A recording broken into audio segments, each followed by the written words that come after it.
तारीख के सबसे अंधेरे दौर में, जहां तलवारें बोलती थीं और जहालत का राज था, वहां एक नाम था जो रोशनी की तरह चमका, इमाम जाफर as-सादिक।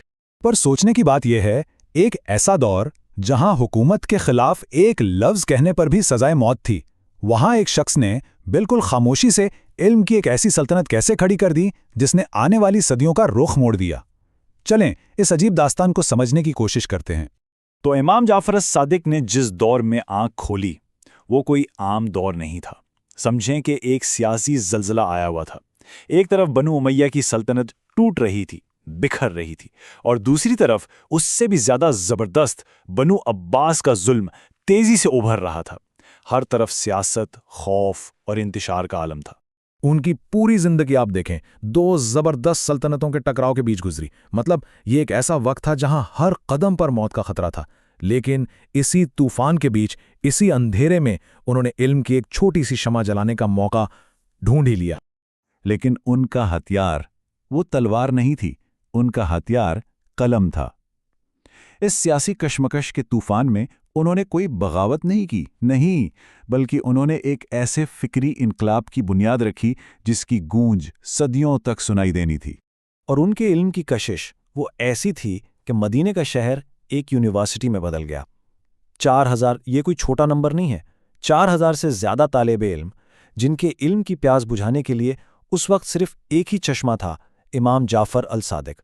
उनके असर का अंदाजा लगाना है, सबसे बड़ा सबूत खुद इमाम अबू हनीफा का कौल है, जो सुन्नी इस्लाम के सबसे बड़े फिक़ी स्कूल के बानी हैं। उन्होंने साफ साफ कहा कि अगर वो 2 साल उनकी सोहबत में ना गुजरते तो नौमान यानी वो खुद हलाक हो जाता। सोचिए जरा।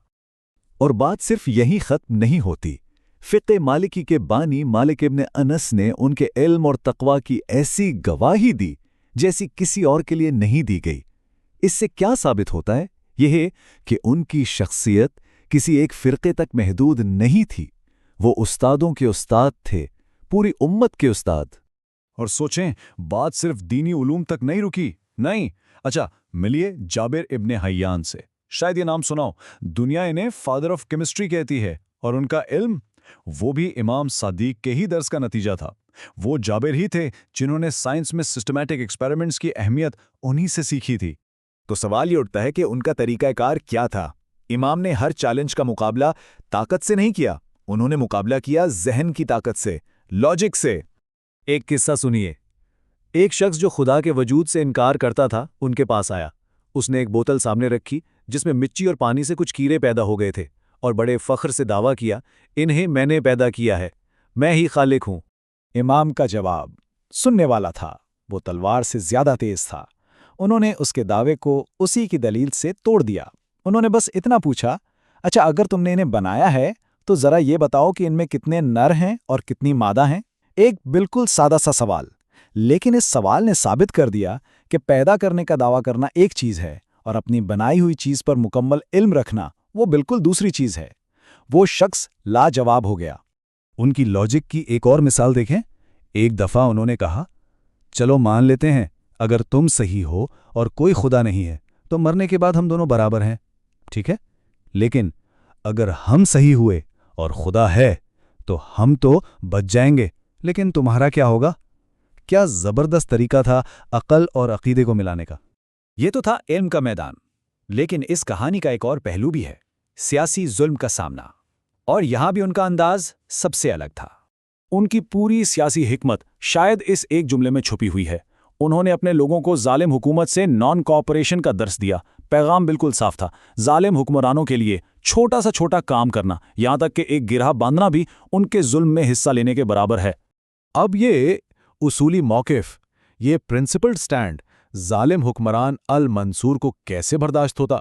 वो देख रहा था कि इमाम का इल्मी असर बढ़ता जा रहा है और वो इसे अपने तख्त के लिए सीधा सीधा खतरा समझता था। तो जब दलील काम ना आई तो उसने आग का सहारा लिया और इमाम के घर को जलाने का हुक्म दे दिया। लेकिन रोशनी को आग से कहाँ बुझाया जा सकता है?